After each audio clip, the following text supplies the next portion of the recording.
ഇക്കാമക്ക് എന്തോ പ്രശ്നമുണ്ടല്ലോ. എന്താ വിളിക്കണ്ടല്ലോ, എന്താ പോയി വെക്കണ? ഒന്ന് വിളിച്ചു കാമാ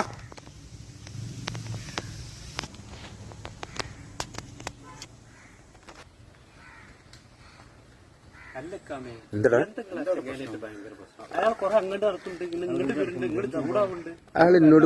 അയാൾ എന്നോട് പല്ലക്ക് റിസോർട്ടിക്ക് എത്ര ദൂരം നടക്കാണ്ട് ചോദിച്ചു. ഞാൻ മിണ്ടിയില്ല. മൂന്നാമത് ആവർത്തിച്ചിട്ട് ഞാൻ മിണ്ടിയില്ല. അങ്ങനെ അയാൾ ദേഷ്യപ്പെട്ട് പോയപ്പോ ഞാൻ അയാളെ വിളിച്ചിട്ട് പറഞ്ഞ് 4.5 മിനിറ്റ് നടന്നാ മതിയെന്ന്. അപ്പൊ അയാൾ എന്നോട് പറയണ ഇതെല്ലോട് ഞാൻ എന്നോട് ചോദിച്ചത് ചൂടായിട്ട് ഉണ്ട്. അപ്പൊ ഞാൻ അയാളോട് പറഞ്ഞു, എന്റെ മനുഷ്യ, നിങ്ങളെ നടത്തത്തിന്റെ സ്പീഡിന്റെ വേഗത എത്രയെന്നുള്ളത് എനിക്കറിയണ്ടേ. ഈ പോക്ക് പോവാണെങ്കിൽ 4.5 മിനിറ്റ് നടന്നാൽ മതി, നിങ്ങൾ ഇതിനും പതുക്കെ പോവാണെങ്കിൽ ഒരു 9.5 മിനിറ്റ് നടക്കണം എന്ന് പറഞ്ഞു. അതിനാണ് അയാൾ ദേഷ്യപ്പെട്ടത്.